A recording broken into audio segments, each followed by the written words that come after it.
This is SpaceTime Series 25, Episode 40, for broadcast on the 4th of April 2022. Coming up on SpaceTime, the most distant star ever seen, discovery of a new inner Milky Way galactic ring, and a safe landing for Soyuz despite the growing war tensions. All that and more coming up on SpaceTime. Welcome to SpaceTime with Stuart Gary.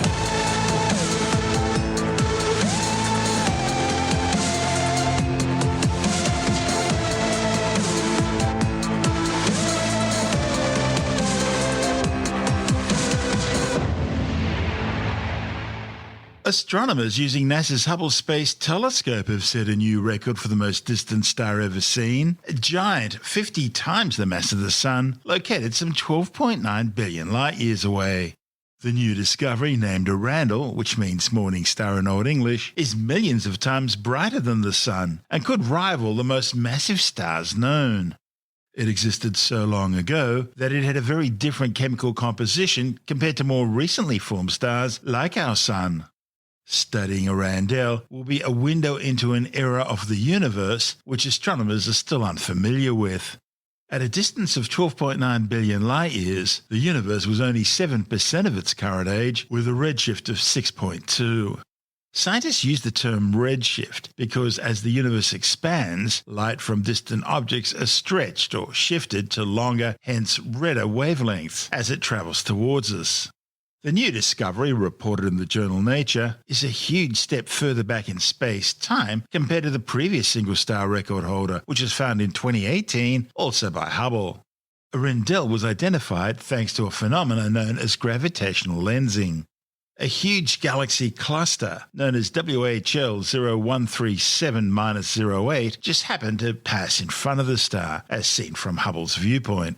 The huge gravity from this rare alignment bent and magnified the light coming from Earandel, allowing Hubble to see it. At this point, astronomers aren't able to tell too much. They don't know if Earandel's a binary system, though most stars do have at least one small companion star, our Sun being an exception to that rule. But they'll have plenty of time to study it. Earandel should remain highly magnified for several years to come, and so will become a primary target for the new James Webb Space Telescope once it starts operations. Webb will allow scientists to measure the star's brightness and temperature, details that will narrow down the type of star it is and the stage of stellar evolution it's at. Having formed so early in the history of the universe, Earandel should turn out being a rare massive metal poor star.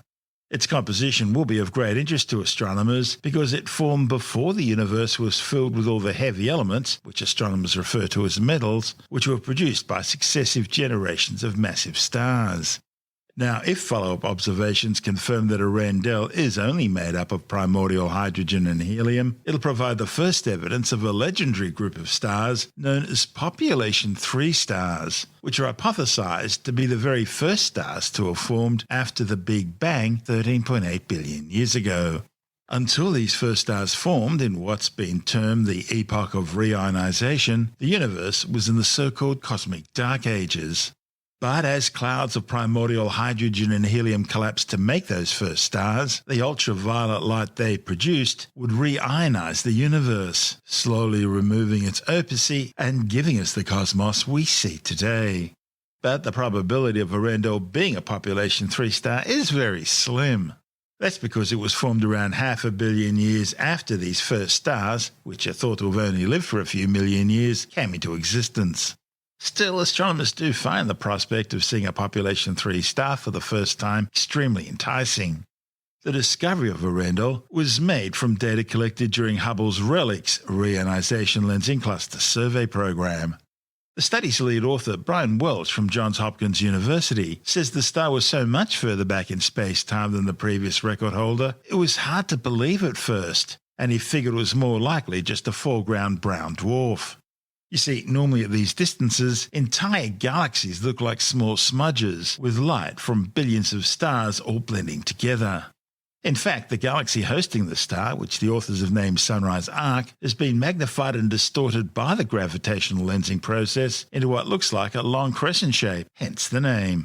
This report from NASA TV. NASA's Hubble Space Telescope has established an extraordinary new benchmark, detecting the light of a star that existed within the first billion years after the universe's birth in the Big Bang, the farthest individual star ever seen to date. The newly detected star is 12.9 billion light-years away, meaning that the light took 12.9 billion years to reach Earth. The previous record was 9 billion light-years away. Normally, at these distances, entire galaxies look like small, dim smudges with the light from millions of stars blending together. But the galaxy hosting this star was magnified and distorted by gravitational lensing into a long crescent that astronomers named the Sunrise Arc. Gravitational lensing occurs when a tremendous mass warps the fabric of space, creating a powerful natural magnifying glass that distorts and greatly amplifies the light from distant objects behind it. The combined mass of a foreground group of galaxies created a lens that allowed astronomers to see this distant star. After studying the galaxy in detail, they determined that one feature is an extremely magnified star that they called Earendel, which means morning star in Old English. The research team estimates that Earendel is at least 50 times the mass of our Sun and millions of times as bright, rivaling the most massive stars known. Earendel existed so long ago that it may not have had all the same raw materials as the stars around us today.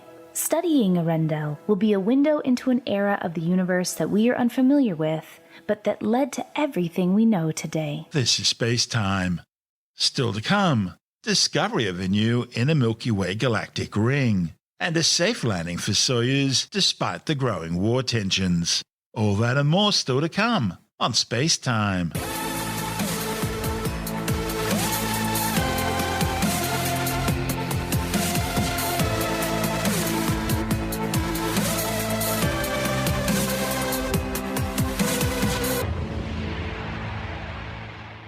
Astronomers have discovered a new stellar inner ring structure near the centre of the Milky Way galaxy. The findings were reported in the journal Astronomy and Astrophysics and on the pre-press physics website archive.org were made using a combination of existing observations and new computer modelling. The newly discovered structure is composed of metal-rich stars, which are much younger than those which make up the galactic bar structure of the Milky Way central bulge. Based on the ages of these stars in the new ring, astronomers have determined that those that make up the galactic bar structure must be at least 7 billion years old. The existence of this ring makes it likely that stellar formation from inflowing gas played an important role during the galaxy's early epoch. Understanding the global structure of our galaxy is complicated simply by the fact that we're situated close to one of the spiral arms in the plane of the galactic disk. It's all a bit like not being able to see the forest because of the trees. In many directions, stars are obscured by dense clouds of gas and dust, and this is especially true towards the centre of the Milky Way, making the inner Milky Way structure especially difficult to determine. Nevertheless, over the past decade, scientists have been able to combine data from numerous observational campaigns together with sophisticated computer simulations to create a state-of-the-art model of the inner Milky Way showing its bar-like structure, which is apparently shaped a bit like a peanut. And recent surveys such as Apogee have helped produce a wealth of new data about the inner Milky Way region. Apogee is a large-scale stellar spectroscopic survey conducted at near-infrared wavelengths. Unlike optical light, which is unable to penetrate the clouds of gas and dust, infrared light can more easily pierce through this shroud, allowing Apogee to detect stars situated in the dusty regions of the Milky Way, such as the disk and galactic bulge, and thereby determine not only their elemental abundances, but also their positions, line-of-sight velocities, and approximate ages. Meanwhile, the new data release from the European Space Agency's Gaia mission is charting over 1 billion stars in the Milky Way, providing additional positional and proper motion measurements. And together these surveys are providing observational ingredients to help astronomers determine the exact orbits of stars in the inner regions of the Milky Way. The study's lead author, Shola Wiley from the Max Planck Institute, says all that was really needed then was a realistic Milky Way potential to integrate the stars into. And luckily, that could be obtained from the inner Milky Way model created by the Max Planck Institute. This allowed the authors to integrate over 30,000 stars from the Apogee survey, together with additional data from Gaia, into the Milky Way bar bulge potential to obtain the full orbit of these stars. Wiley says these orbits allowed her team to effectively see behind the galactic bulge, as well as other spatial regions not covered by the surveys. They then used these orbits to build up maps of stellar density, metallicity, and age for the inner Milky Way. In the process, they discovered an interstellar ring structure around the central galactic bar. This ring structure contained stars that were more metal-rich and therefore younger than stars in the bar itself. Astronomers refer to all elements in the universe other than hydrogen and helium, which were first formed in the Big Bang 13.82 billion years ago, as metals. These metals are produced by stars both during their lifetimes and when they eventually die. They then spread out across the universe, where they end up in the composition of new generations of stars. And as more and more stars are born, more and more heavy elements are formed. And so, over the age of the universe, the amount of metals, that is its metallicity, increases. For astronomers, what that means is that the higher the metallicity of a star, the more recently it was formed. Wiley and colleagues found the stars in the newly discovered ring structure to be around 7 billion years old, far younger than those in the central galactic bar. While stars forming inner rings have been seen in other spiral galaxies, it wasn't known if the Milky Way also contained such a structure, at least until now. To separate the stars in the ring from those in the bar structure, the authors used the eccentricity of the stellar orbits, how much they deviated from a circle. They found not only that the stars in the ring structure were younger and more metal-rich than stars in the bar, but that these stars were more concentrated towards the galactic plane. The authors think the stars in the stellar ring must have continued to form from inflowing gas after the bar was already in place. Therefore, the age of the stars in the inner ring can be used to look back to the formation history of the Milky Way and estimate that the galactic bar must have been at least 7 billion years old. It's still unclear if there's a connection between the newly discovered inner ring and the galaxy's spiral arms, and whether gas is currently still being funneled inwards towards this inner ring structure, as is seen in other spiral galaxies. So further work will be needed to better understand the transition from the ring structure to the surrounding disk of the Milky Way, requiring augmented models and further data. This is SpaceTime. Still to come. A safe landing for Soyuz despite growing war tensions. And later in the science report, the iconic duck-billed platypus now listed as extinct in Sydney's Royal National Park. All that and more still to come on SpaceTime.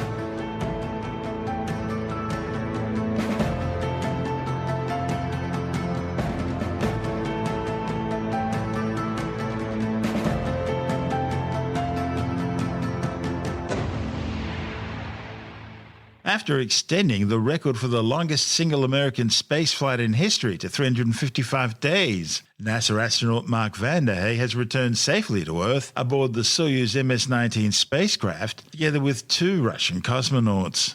Vande Hei surpassed NASA's previous record for the longest single spaceflight by 15 days.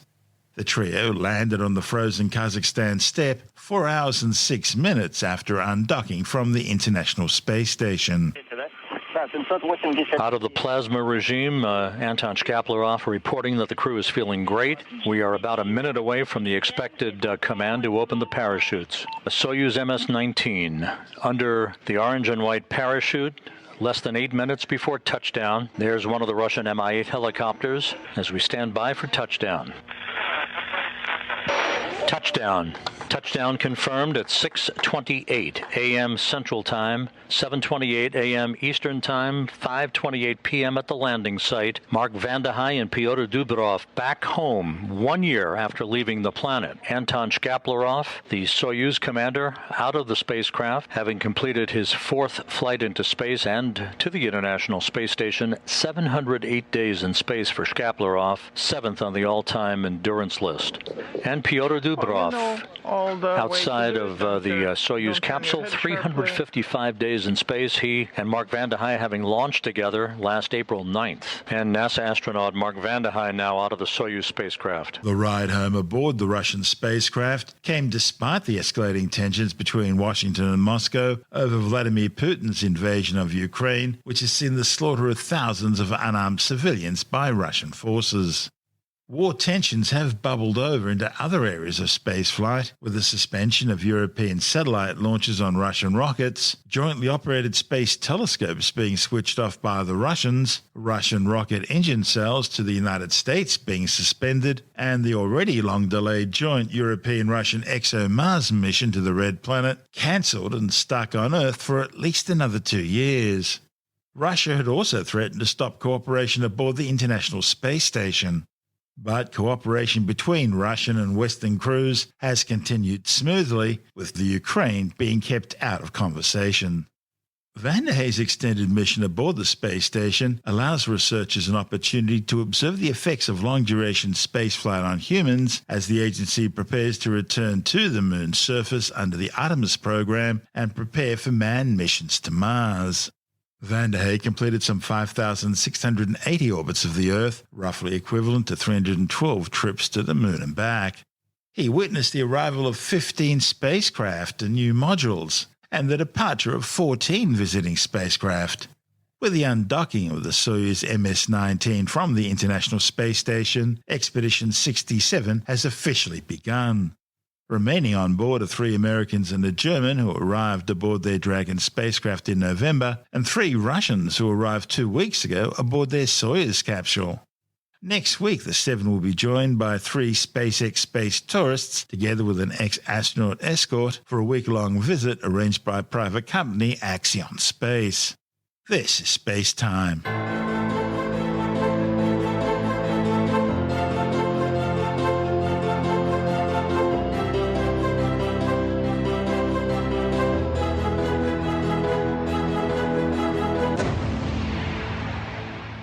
And time now to take a brief look at some of the other stories making news in science this week with a science report. And we start with some sad news. One of Australia's most iconic animals, the duck-billed platypus, is now listed as extinct in Sydney's Royal National Park. None have been seen in the park for decades, and scientists with the University of New South Wales made the call based on a lack of recent environmental DNA. The environmental DNA surveys, which use DNA found in water samples to paint a picture of the different animals living in a local environment, found traces of 250 land and water species in the park's Hacking River and Kangaroo Creek, but none of these samples showed any signs of local platypus life. National Park rangers and scientists will try to reverse that situation later this year with the reintroduction of 10 platypus to local river systems in August. In addition to confirming that platypus no longer live in the park, the team evaluated the quality of local rivers, surveyed potential platypus food resources, and ensured that potential threats such as sedimentation, pollution, and foxes wouldn't threaten any new platypus populations. Platypus are one of Australia's most iconic mammals, but sadly they're currently listed as a near-threatened species according to the International Union for Conservation of Nature Red List. A landmark assessment by the University of New South Wales in 2020 found that the area of eastern Australia where platypus live has shrunk by up to 22% over the past 30 years, with key threats to their habitat being historic land clearing, river regulation, and extreme drought.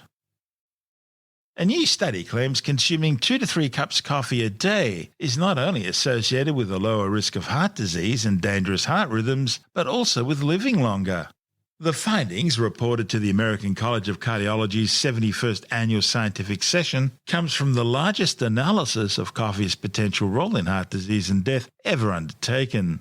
The data originated in the UK Biobank, which contains health information on more than 500,000 people who were followed up for at least 10 years. The researchers looked at varying levels of caffeine consumption ranging from 1 to more than 6 cups a day, and they compared that relationship with heart rhythm problems, cardiovascular disease, including coronary artery disease, heart failure and stroke, and total and heart-related deaths among people both with and without cardiovascular disease. Overall, they either found no effect or, in many cases, significant reductions in cardiovascular risk. After controlling for exercise, alcohol, smoking, diabetes, and high blood pressure, which could all play a role in heart health and longevity, researchers found either no effect or, in many cases, a significant reduction in cardiovascular risk. In one study, researchers examined data from 382,535 individuals without any known heart disease in order to see whether coffee drinking played a role in the development of heart disease or stroke during the 10 years of follow-up studies. They found the risk of stroke or heart-related death was lowest among people who drank 1 cup of coffee a day. Researchers did observe a U-shaped relationship between coffee intake and new heart-related rhythmic problems, but the maximum benefit was seen among people drinking 2 to 3 cups of coffee a day, with less benefit seen amongst those drinking either more or less than that. Another study looked at 34,279 people who did have some form of cardiovascular disease at baseline. They found that coffee intake of 2 to 3 cups a day was associated with lower odds of dying compared to having no coffee. Importantly, consuming any amount of coffee was not associated with a higher risk of heart rhythm problems, including atrial fibrillation or atrial flutter. In a third study, researchers looked at whether there was any difference in the relationship between coffee consumption and cardiovascular disease depending on whether someone drank instant coffee or ground coffee, caffeinated or decaf. They found once again that 2 to 3 cups a day was associated with the lowest risk of arrhythmia, blockages in heart arteries, stroke or heart failure, regardless of whether they had ground or instant coffee. Lower rates of death were seen across all coffee types, with decaf being only slightly less favourable in some cases. Archaeologists have uncovered what is now the oldest known Hebrew text in Israel, which includes the name of God. The research by scientists with Haifa University and the Academy of Sciences of the Czech Republic in Prague have dated the tiny tablet, which was found at a dig site at Mount Ebal, to the late Bronze Age, some 3,200 years ago. Scientists say that if the age of the tiny 2 cm by 2 cm folded lead tablet is confirmed, it will be the first attested use of the name of God in the land of Israel, and would set the clock back on proven Israelite literacy by several centuries, showing that Israelites were literate when they returned to the Holy Land from Egypt and therefore could have written the events described in the Bible's Old Testament. The first mention of the ancient land called Israel was made by the Egyptian pharaoh Menphtah some 3,429 years ago. There was a time when Amazon used to sell books online. Nowadays, they sell just about everything online. And so Australian skeptics have taken a look at some of the most outlandish pseudoscience and just plain weird stuff now available on Amazon. Among a blizzard of homeopathy, snake oil and reflexology stuff, there are magnetic products designed to improve your blood flow, DIY ear acupuncture kits, and more dangerously, supposed cancer cures. Tim Mendham from Australian Skeptics says it seems to be a clear case of buyer beware, and a fool and his money are soon parted. When Amazon stopped it broadened their range out beyond books and CDs and went into products, etc., that's when they started getting some weird and wonderful things there. And really their filtering, if you like, of the useful, interesting and junk is pretty weak by and large. But they've been selling sort of weird products, supposedly medical products, homeopathy products and things. They sell reflexology sandals, so you're walking on sort of bumpy surface under your sole, not under the shoe, but actually pointing up and stimulating your sole in a rather unpleasant way. I remember seeing those donkeys years ago, actually, when you used to walk around in them, and you could only wear them for about 2 minutes before they really hurt. Various cancer cures, which is, of course, illegal. One of my favourites is DIY ear acupuncture. All right. Which basically, DIY ear acupuncture doesn't use needles, thank heaven. Especially DIY. You don't want to be sticking needles when you're staring in a mirror and trying to say, where do I stick this? It's a little ear, like a phrenology skull, where you get all the bumps to show where the good bits are, right? Of the skull. This is an ear which shows all the points, presumably meridians as they use in acupuncture, to put seeds on. So it's not needles. You get a bit of sticky tape, you put it over, whether it's a caraway seed, I'm not quite sure what sort of seed it is, and then you put it on the ear in a particular place. So some of these are pretty precise. It'd be hard to sort of should make them coconuts, that way they're all, Well, bang a coconut on your ear, right, and you're guaranteed to have an impact, right?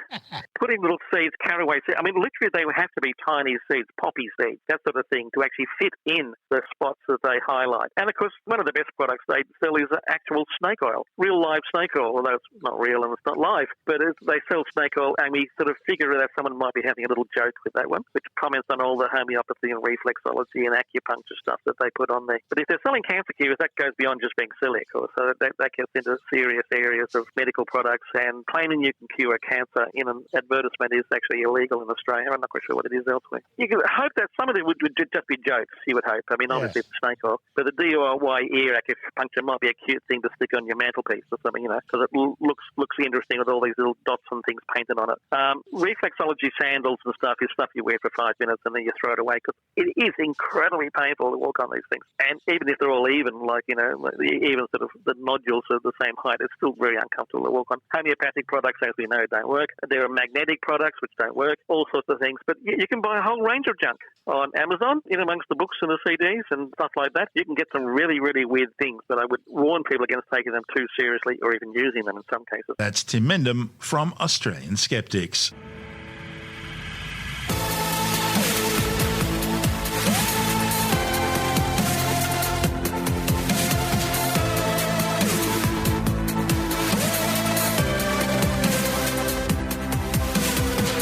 That's the show for now. SpaceTime is available every Monday, Wednesday and Friday through Apple Podcasts, iTunes, Stitcher, Google Podcast, Pocket Casts, Spotify, Acast, Amazon Music, Bytes.com, SoundCloud, YouTube, your favourite podcast download provider, and from spacetimewithstuartgary.com. SpaceTime's also broadcast through the National Science Foundation on Science Zone Radio and on both iHeartRadio and TuneIn Radio. And you can help to support our show by visiting the SpaceTime store for a range of promotional merchandising goodies, or by becoming a SpaceTime patron, which gives you access to triple-episode commercial-free versions of the show, as well as lots of bonus audio content which doesn't go to air, access to our exclusive Facebook group, and other rewards. Just go to spacetimewithstuartgary.com for full details. And if you want more SpaceTime, please check out our blog, where you'll find all the stuff we couldn't fit in the show, as well as heaps of images, news stories, loads of videos, and things on the web I find interesting or amusing. Just go to spacetimewithstuartgary.tumblr.com. That's all one word, and that's Tumblr without the E. You can also follow us through @StuartGary on Twitter, @SpaceTimeWithStuartGary on Instagram, through our SpaceTime YouTube channel, and on Facebook, just go to facebook.com/SpaceTime with Stuart Gary. And SpaceTime is brought to you in collaboration with Australian Sky and Telescope magazine, your window on the universe. You've been listening to SpaceTime with Stuart Gary. This has been another quality podcast production from Bytes.com.